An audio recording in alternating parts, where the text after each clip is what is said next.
Deborah Owens, America's Wealth Coach, and it's time to get wealthy.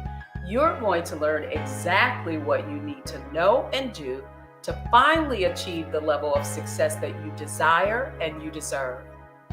It's Black History Month, and I am the daughter of a sharecropper. And certainly, as Black Americans, we have made great strides both economically and politically.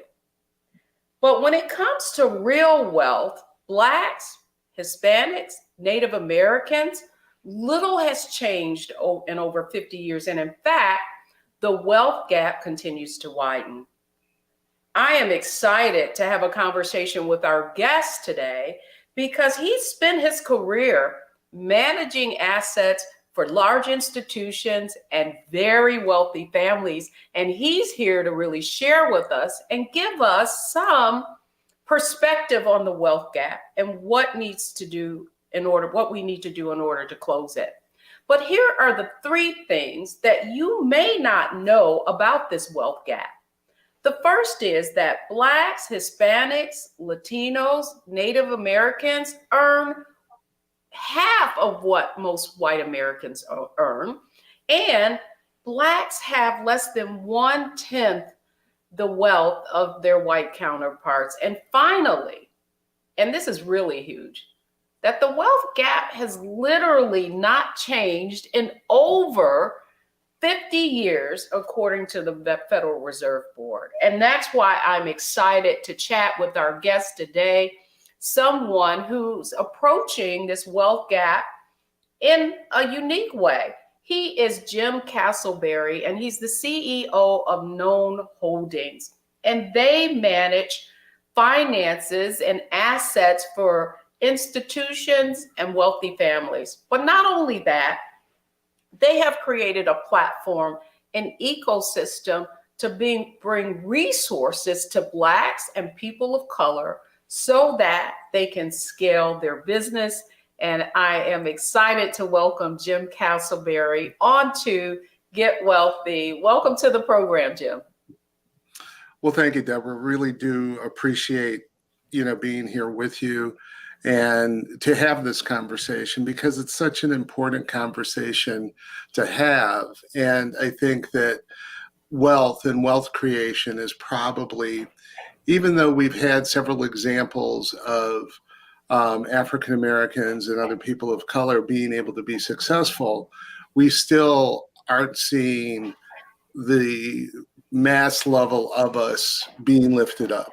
We're still struggling in situations that aren't far different than our ancestors who came out of slavery. And the way that we do that and the way that we look to be able to change that is by creating better access to capital, by putting people of color in decision-making positions to be able to make those decisions and to be able to make those allocations that currently aren't being made or haven't been made or have been made or set up in a program that was a subset. All of the minority inclusion programs usually were just set-asides of the whole.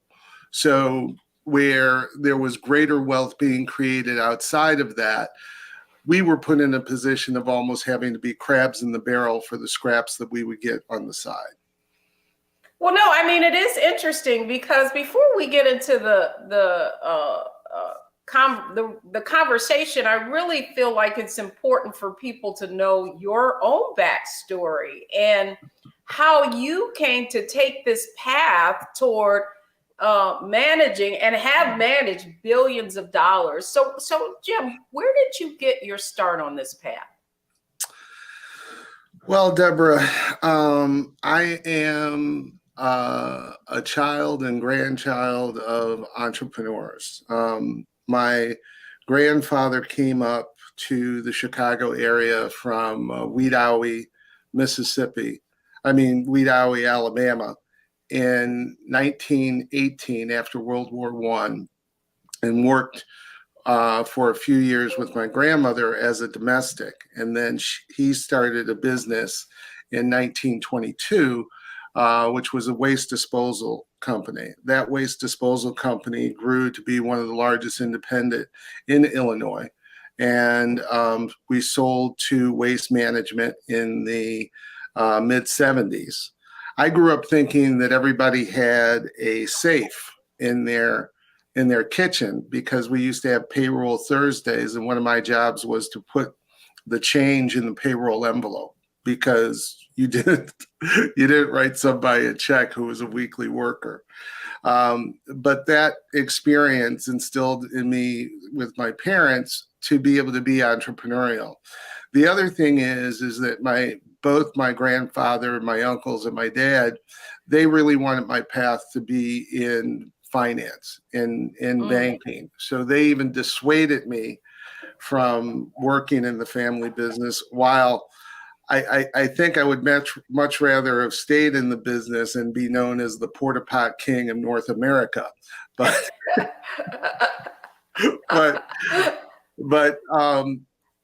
again, it was the connections of growing up in the community that I grew up that gave me the opportunity to be able to get one of my first jobs, which was at First National Bank of Chicago in the trust department.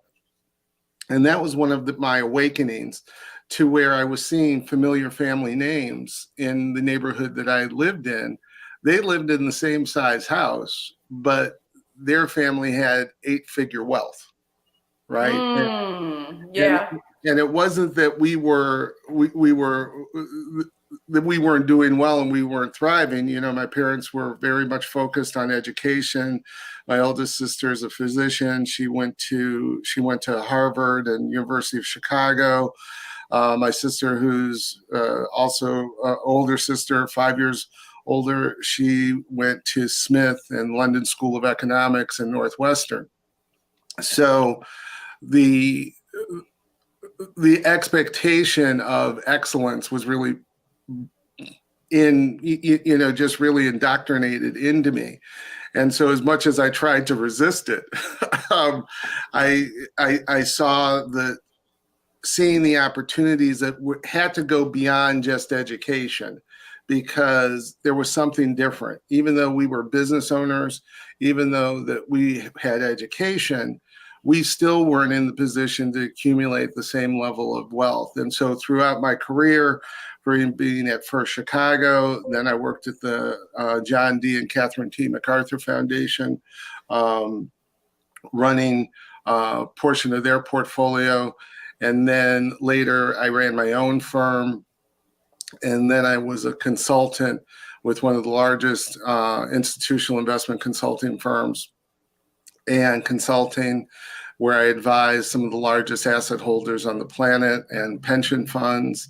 And after that, subsequently started to work with investment managers to help them be able to navigate being able to get allocations from asset holders. And when I say asset holder, I'm talking about wealthy families. I'm talking about foundations, endowments, and institutions, those that have some level of a gatekeeper, which are in front of you to be able to determine if you get or don't get selected for particular opportunities.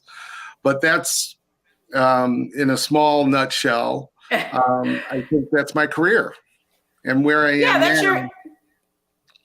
That's your career. What I'm most intrigued about is the fact that even though your family had been quite successful, certainly if we were to look at within our community, you had hit, you were in a certain socioeconomic, right? That one of the highest socioeconomic realms for African American people. And by the way, I just wonder how far away Wedowee, Alabama was from Pineapple, Alabama, where my mother, right, was born and my grandfather was born. But I say that, Jim, the framework of Get Wealthy and the premise of it is really to dispel a lot of the myths about what it takes to be financially successful, and to double down on the fact that there is a difference between income and wealth. And I think that you've sort of, that is the conversation that we're having. So just for the framework, the first segment is really around mindset. Mm-hmm. And the question I have for you really is, I really believe that the financial success roadmap that Black Americans, people of color, were given is exactly what your family was able to really provide you at a very high level, and that is education and a career and access to a career that paid a very significant living. But if you were to look at that from the standpoint of most African Americans and the fact that we have very little wealth, I want to go to the mindset aspect of this and it's great because I can juxtapose this against the sharecropper, right? Living, having to never owning the land, right? And making a living. And that's exactly what we find ourselves with in terms of middle-class America, middle-class Black America, buying into the idea of earning the income, but never learning how to turn that income into wealth. And that's exactly what you saw, right? As you went in your career, the difference between wealth and income. And so the question I have for you to begin with is, what is the mindset shift that Blacks and people of color will have to make in order to understand that difference between income and wealth and close the wealth gap? Well, Deborah, that's the $64 million question. Just per se, as we see. But the mindset is we have been conditioned to be financially passive, right? We've been conditioned to, if we do start to earn income, if we do save, we're taught to save very conservatively. Yes. Right? Or we go on the inverse. When we do get extra disposable dollars, we go spend them on those things that show the visibility of wealth. And even in our businesses, we've developed our businesses which create tremendous cash flow, right?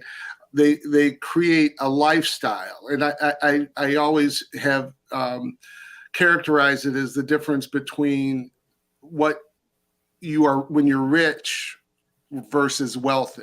When you're rich, you have great cash flow. You can do whatever you want. You can pay the American Express bill every month. You can travel. You can do that. But at the end of the day, when you actually look at the bank, you don't have 7, 8 figures, even 9 figures in the bank that then create generational wealth for the rest of your family and who you want to be able to leave it to. And that's what we have to get into a mindset that's a little bit different. We have to get into a mindset where we can be a little bit more creative with the type of investments. And also the thing that we have to get comfortable with is to be able to be, I'll say the term, we have to be prudently aggressive. We have to take some level of risk, because if you don't, you're not going to put yourself in the position to really be able to gain significant wealth. This is good, because one of the things that I often say is you can't save your way to wealth. And right. When you look at where Blacks, people of color, where those assets are, one of the things we know is that we own so little equity assets, which have outperformed any other type of investments. We find when you look at the numbers, so much of our savings and potential investment capital is in fixed income investments, whether it's bonds, whether it's insurance, whether it's products that really haven't been able to accelerate our wealth, So when we come back in our next segment, which is strategy, I want to talk specifically about, from your purview, what you feel African Americans, people of color, need to do in order to accelerate their financial growth, right? And begin to make some kind of dent in this wealth gap. So don't go anywhere, folks. We'll be right back. All right, we're talking strategy when we come back.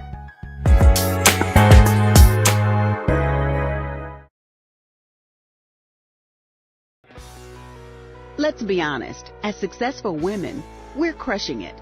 Maxed out 401k and Roth IRA? Check. Aggressive savings and investments? Check. Yet, the freedom our success was supposed to buy can leave us stuck on the six-figure hamster wheel, watching retirement slip further down the road. There's another way. Get coaching courses and community at wealthyu.com.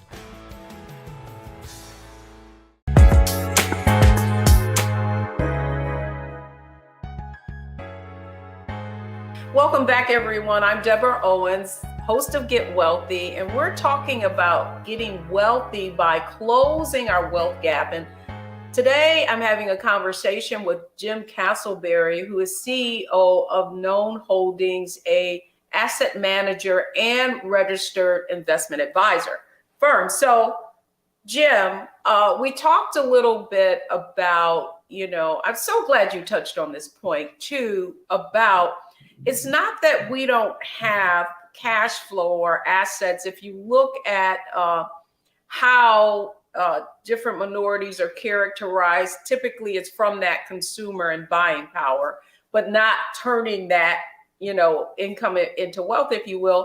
So now I want to talk about strategy and start exactly where you left off. And that is about being prudently aggressive. So describe what you mean by that. Well, Deborah, there's a couple of things. One, for all our young people that are just starting out in the first job, one of the things that they are given, but a lot of them, because of student loan debt and because of a lot of the other things that are faced, they don't take advantage of it, and it puts them at an immediate disadvantage, is the 401k programs that are available through the jobs. Do that, regardless of, as much as you think you can't afford to do it, you can't afford not to do it, because making those investments in a age-appropriate allocation that most of the employers have is a perfect thing to be able to do. It's perfect. It's common sense. The other thing is, try to, as much as possible, and this is a huge problem, is, student loan debt. For those of us that are able to get the education to be able to move forward, we have to mortgage our futures with student loan debt. So, well, no, Jim, you know what? I'm glad you brought that up, because the question I have for you is, that's another, myth that we were kind of so. I'm not saying that education isn't important. It's not that it isn't important, but what we've been sold is that educational debt is good debt, right? And so as a result, people in our communities haven't been discriminating about how we're getting this education, and are racking up huge thousands, tens, hundreds of $1,000s of debt. Mm-hmm. We see this in Wealthy You, and yet they're not getting a return on their investment. And so I'd love to hear your thoughts on a strategy that parents and individuals themselves need to consider when they're making that choice, so that they don't mortgage their future. Yeah, and again, and sometimes it's common sense. It's, for those of us that can't afford to educate our children and to pay don't feel like you're doing your child a service, or you're doing them a disservice if you can pay for it, but you think it's a good idea for them to take out debt to build character, or to build, to have skin in the game. take that one off the table. Okay. Number one. And then, students need to look at what's your best path. Mm. Is it a better idea to go to a community college? Like in Chicago, the city colleges and the community colleges in the area are outstanding for 2 years, right? Where even coming out of some public schools in the city of Chicago, you can go into city college for 2 years, and you can then transfer all of those credits to, University of Illinois at Chicago or DePaul University or something, a really well thought of accredited university.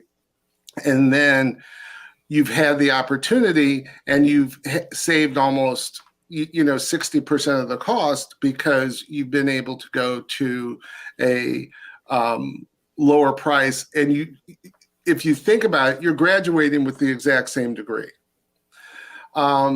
The other thing that I think too is for a lot of African American students and look at the HBCUs, the ability and the access that those universities give within corporations, within opportunities is tremendous. I'm a trustee at Morehouse College. While I didn't go to a HBCU, I have come to find that, the majority of my mentors and colleagues and people that I've respected and looked up to, they were products of SBC. That is interesting, though, Jim. Right? Because I'll be honest with you. As someone who is a first generation college graduate and the first in my family to attend college, there was within our community, I would say that there was this, you need to go to, a majority university. It has more weight. And yet what we're seeing is I'm outside of DC. So Howard, Morgan State, if you were to look at the leaders in our communities, many of them did come from HBCUs, but unfortunately, how it had been characterized was that it was less than if you didn't go to a majority university. Right. And Deborah, that's just not true. Mm-hmm. The excellence that we see, particularly the African American excellence that we see in this country, there's almost a through line at some point to a HBCU. And there you have it. I mean, so I guess what you're saying it in terms of mindset, that we need to be much more deliberate, right, and practical about how we invest in education so that we're making, decisions that don't put our children and ourselves at a unique economic disadvantage, because we're not, to your point, able to afford to invest in that 401k, or think we can't anyway, because we do have all these other obligations. I have another question for you, particularly as you talked about the young folks not waiting to invest and then going into their 401ks. And what we've seen in a Wealthy You is that a lot of people are going into these target date funds, but that those funds aren't performing, even though they're allocated, to be based on age or that sort of thing. And so your point was, you said that we are passive investors. Jim, from your viewpoint, what do you think has to happen for African Americans to be able to increase their financial acumen so that they can be more, prudently aggressive, as you put it? Well, Deborah, the thing is even though the thing is about your 401k and about your retirement is you set an allocation, you set an allocation, and usually when you're younger, what that allocation is, it's going to be more aggressive into equities. It's going to be more aggressive into the parts of the investable universe that can provide higher returns, but they have a higher standard deviation of return. So that means that you're going to see more volatility, or you're going to feel the pain. But here's the reality. I've been doing this since my career started in 1983. And I've seen the stock market crash of 87. I've seen the bond market debacle of the Fed, of mortgages in 93, 94. I've seen the liquidity issues in 1998. I saw the dot-com bust. I've now seen, the almost financial implosion with mortgages and the financial markets being in trouble in 2008. And we've just recently we came back from 2008, which was really the brink, and then this is our first real market turn down, and the market's been down 30%. It's a correction. And so what we have to do, and if you look at the most successful investors on the planet, they have discipline and they don't panic. That's right? Exactly right, Jim. I do think that, however, I do, and we kind of come out of the same world, and one of the things that became very clear to me, that's after Black Monday, was I saw I felt like I was in like a Twilight Zone. I saw middle class folks who I hail from Detroit, and so I'm at a Merrill Lynch office. All these people are, kind of like managers or factory workers were buying the company stock, Ford, Chrysler, GM. And as soon as the market goes down, they're sell, sell, sell.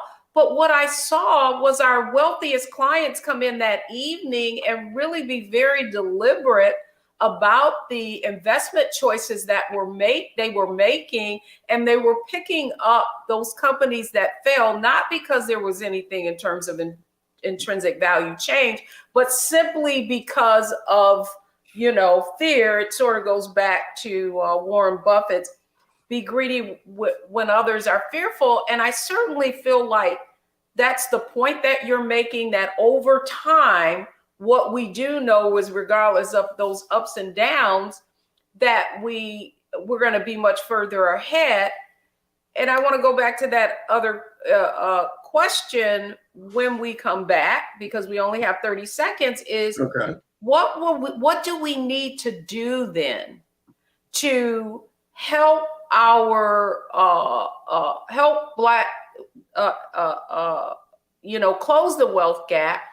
And part of that is help people get more comfortable with having their investments in stock, and also using investment managers. So that's what I want to tackle when we come back. And in our next section is perfect, because it's all about execution.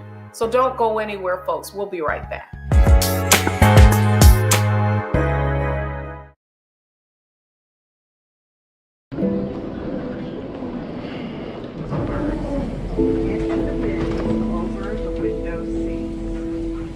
Are the only bins that will accommodate larger rollerboards.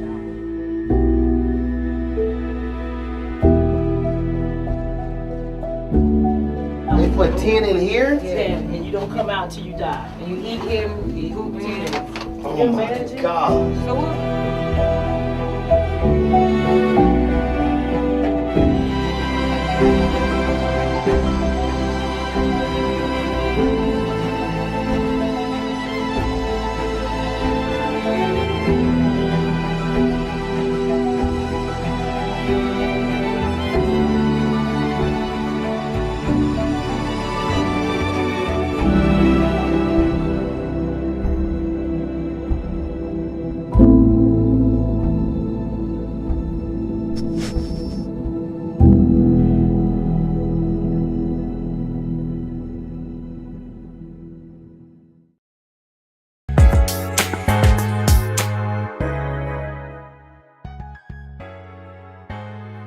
I'm Deborah Owens, America's Wealth Coach, right here on Get Wealthy. We're talking about getting wealthy and really closing this wealth gap. And my conversation today is with Jim Casselberry. He is the CEO and co-founder of Known Holdings, a financial platform, which is also an asset manager. So let's welcome Jim Casselberry back. Jim, I want to talk a little bit about that because I really believe that part of the wealth gap is not just all of the things that you mentioned when you came on, access to capital, access, being limited in terms of our ability to manage those assets. But what do you feel like needs to happen for our community to own more equities, to have more of our investments and be aggressively prudent? Well,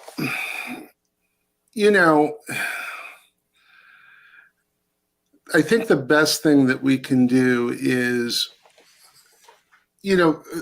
we need to make sure that we educate ourselves. We need to make sure that we educate ourselves financially, that we educate our children financially about understanding a FICO score, about understanding a credit card, about understanding what investments are, understanding what your 401k is, understanding what your mortgage is, understanding if you don't own, what you're doing for rent, making sure that, or if you are disadvantaged, if you are in poverty, if you are on government assistance, understanding all of that and all of the opportunity or lack of opportunity that exists so that you can make the best decisions within whatever circumstance you are. You can make the optimal decision for where you are.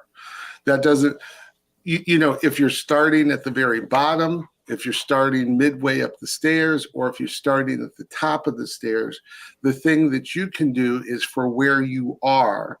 If you're on the floor or below the floor, you should work to be able to make the best decisions that are applicable to you. That's one thing to be able to do. And then once you have that plan, stick to it. Continue to exercise it, to be able to move forward with it. And try to, that's one of the reasons I talked about HBCUs, is HBCUs create a unique network of individuals that look like you. And if we look at our compatriots, if we look at our different ethnicities, they've utilized that camaraderie to be able to create community, investment, and opportunity.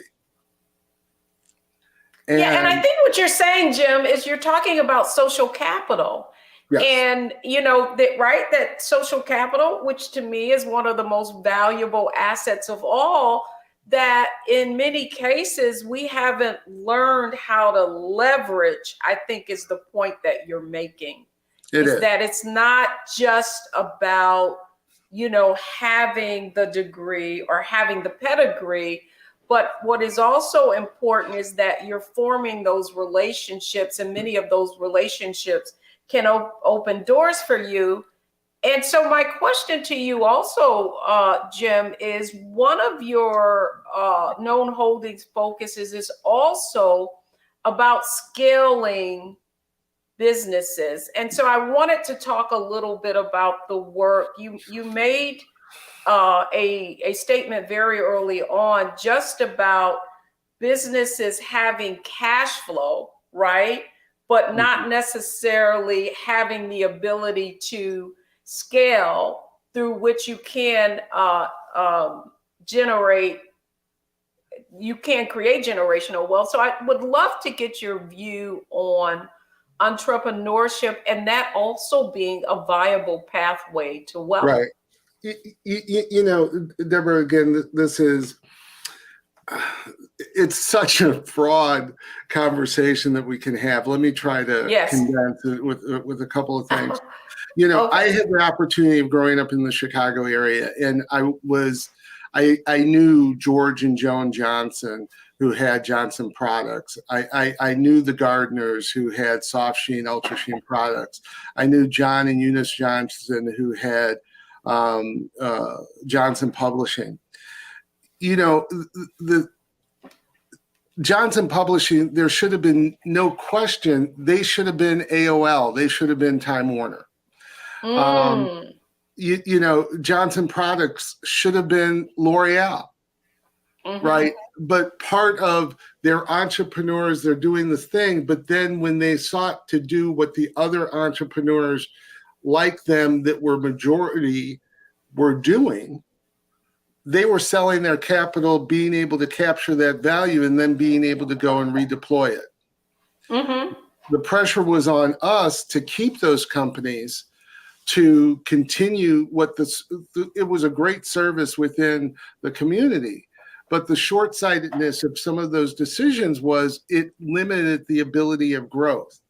And if we then look at Bob Johnson, who was able to sell BET and create more wealth and create more, you know, Bob created probably a half dozen different entities out of that have created massive wealth for dozens and dozens of people.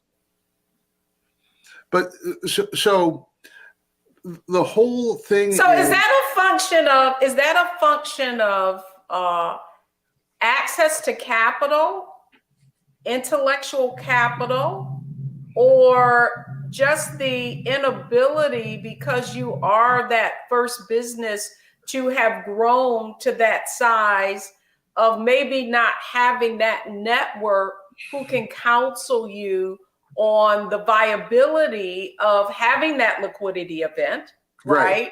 And then now you've got that capital to go and redeploy in something that could be even more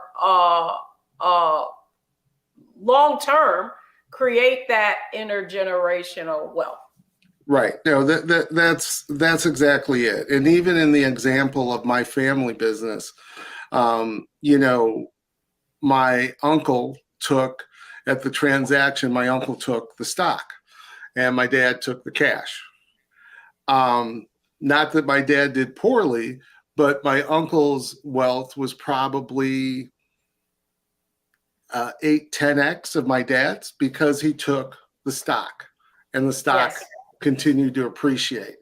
Now, my dad took the cash, he invested it in, you know, in another business, and that business grew and it did fine for, you know, for me and my sisters and for our family. But it wasn't the same effect of what happened with my uncle. So again, that's two lessons there. It's the lessons of being able to redeploy your capital once you have been able to sell. And then it's also taking a greater risk. The less risk was to take the cash, right? That's what my dad did. But the greater risk was what my uncle did by taking the stock. So we have to be able to understand, and Deborah, one of the things you keep on alluding to, and I say myself, is one of the biggest differences of why I think that with what we're doing with Known and with what I'm trying to do with the network of folks that I'm working with is different, is we didn't exist 40 years ago. You know, there was nobody in the business that had 40 years of institutional investment management experience, who had been a consultant, who had been an allocator, who had worked at MacArthur Foundation, that had worked at JP Morgan Chase, that had worked at Aon Consulting. We didn't exist. And so the ability that we have, one, to have that experience, but two, to be able to, as you've alluded before, to be able to counsel business owners on what to do when they have these events, when they have these opportunities, because we've literally been able to be in the position of, through the wealthy families that I've worked with that have had IPOs, to be able to set up their generational platforms with foundations and their endowments and how they invest and how they're able to move forward and how they're able to move money back into different communities.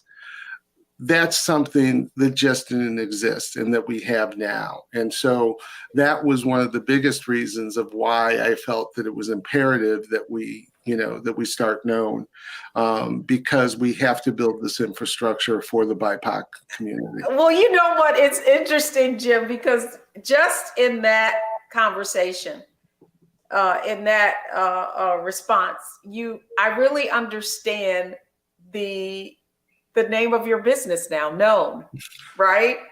I get it. It's like, the point is the secrets of the 1%, right? Mm-hmm. Like, it's a very closed arena, and certainly I spent a great deal of my time in that world, but you even went deeper, right, into what is unknown.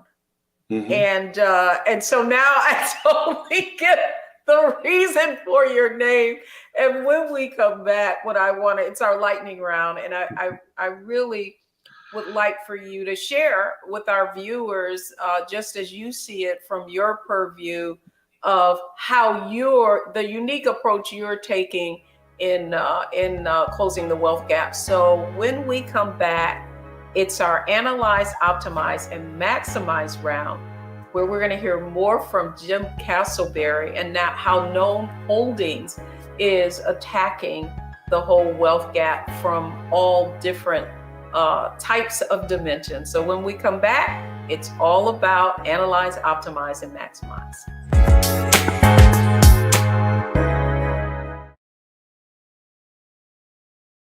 Black Star Network is here. Oh, no punch! I'm real revolutionary right now. Thank you for being the voice of Black America. All momentum we have now, we have to keep this going. The video looks phenomenal. See, there's a difference between Black Star Network and Black-owned media and something like CNN. You can't be Black-owned media and be scared. It's time to be smart. Bring your eyeballs home. You dig?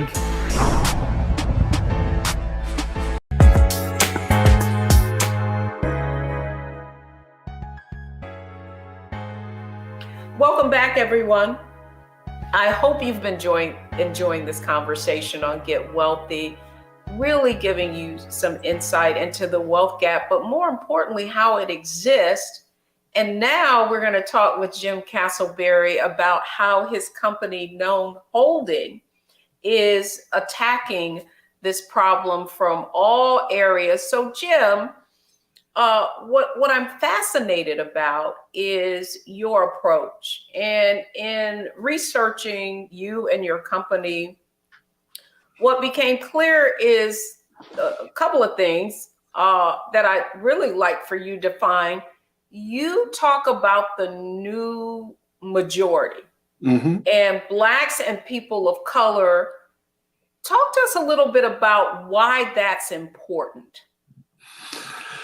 Well, Deborah, people who look like you and me are almost 70% of the world's population. Of the investable universe that's out there, everybody says it's less than 2% that we control. Well, it's less than that, and it's almost not even statistically significant to the size of it.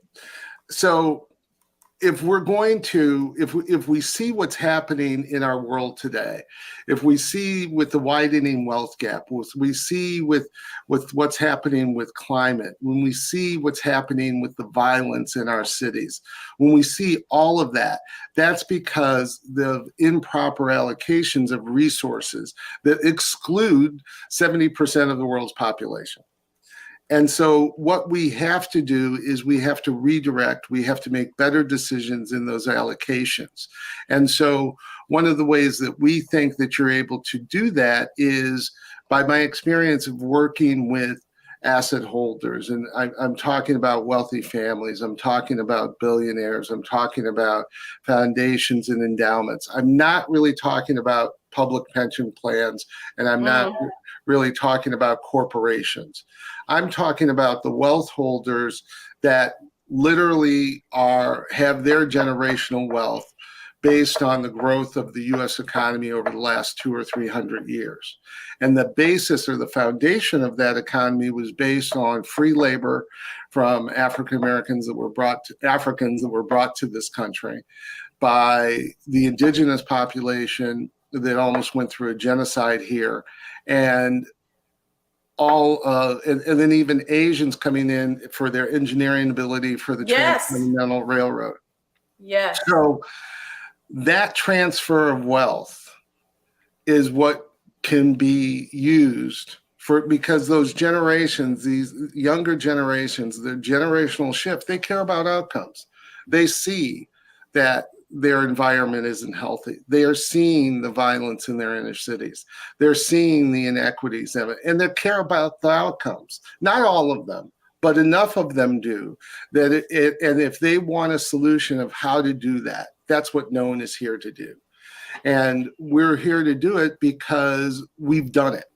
We've done investments. So the team that we've put together has done investments. They've done investment banking. They've done asset allocation.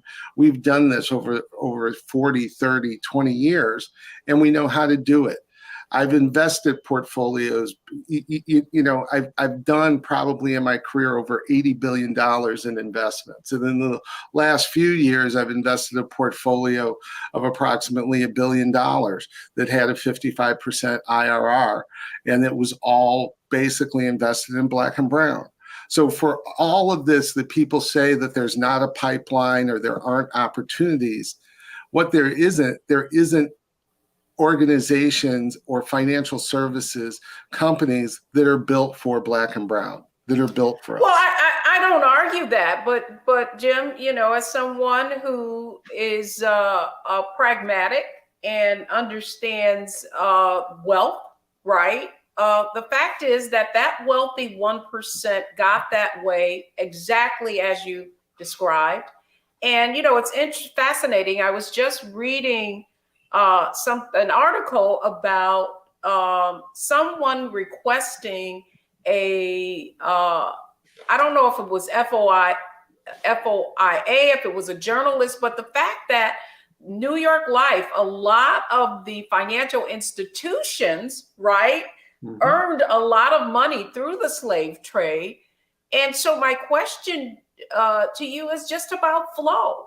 What is the incentive of those having the capital, right, investing, and in spite of the fact that you have a great track record, what is the conversation that you have about your ability to not only provide a return, but also do well and doing good at the same time? Well, Deborah, one, it's because I've done it.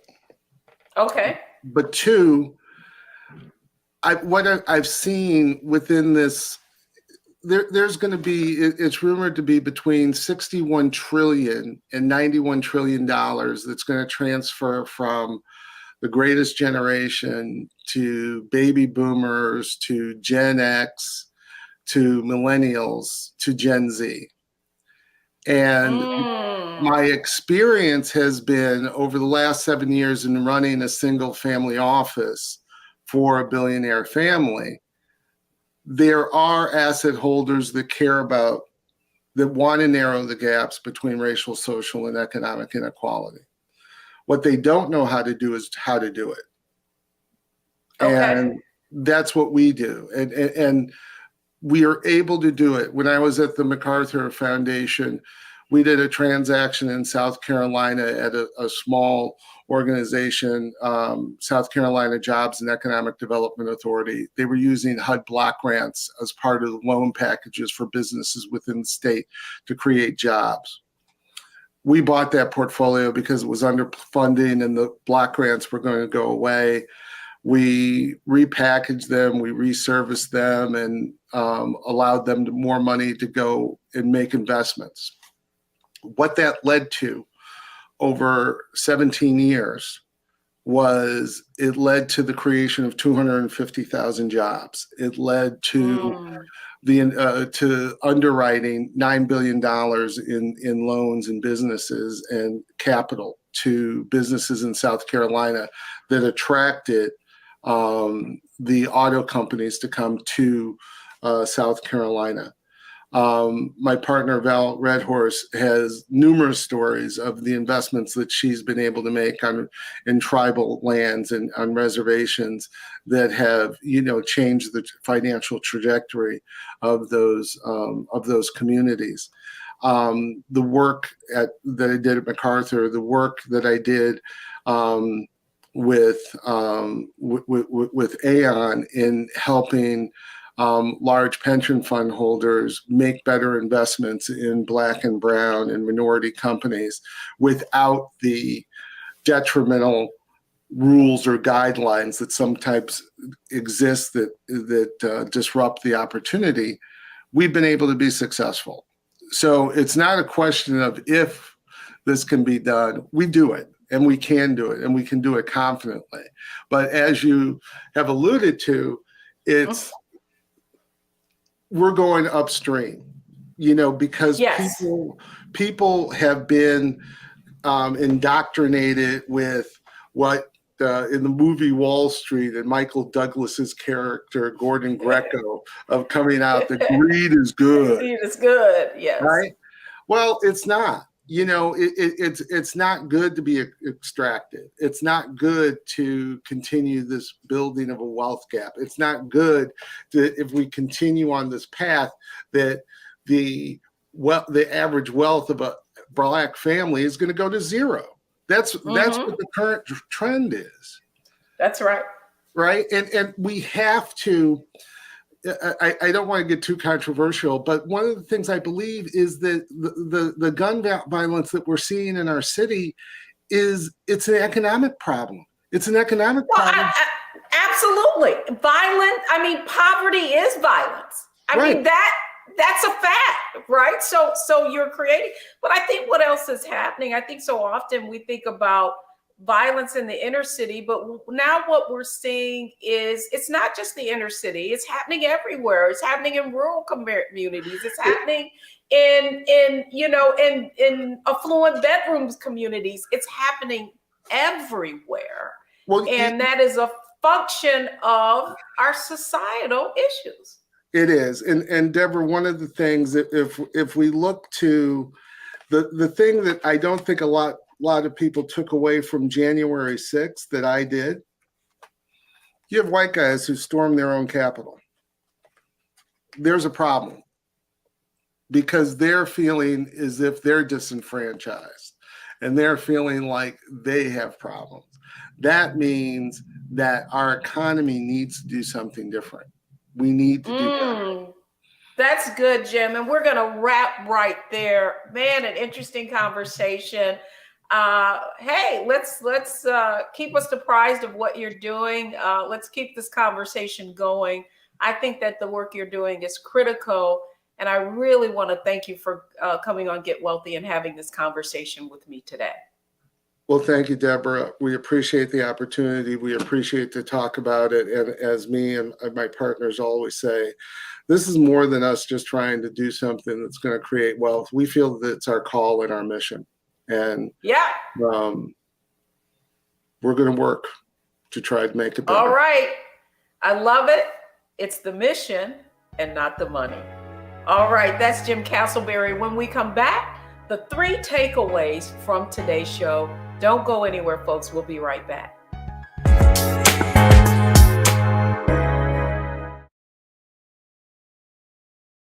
When you talk about blackness and what happens in Black culture, we're about covering these things that matter to us, speaking to our issues and concerns. This is a genuine people-powered movement. There's a lot of stuff that we're not getting. You get it, and you spread the word. We wish to plead our own cause. Too long have others spoken for us. We cannot tell our own story if we can't pay for it. This is about covering us. Invest in Black-owned media. Your dollars matter. We don't have to keep asking them to cover our stuff. So please support us in what we do, folks. We want to hit 2,000 people, $50 this month, raise $100,000. We're behind 100,000, so we want to hit that. Y'all money makes this possible. Check some money orders. Go to P.O. Box 57196, Washington, D.C. 20037-0196. The Cash App is $RM Unfiltered. PayPal is R Martin Unfiltered. Venmo is RM Unfiltered. Zelle is Roland at RolandSMartin.com.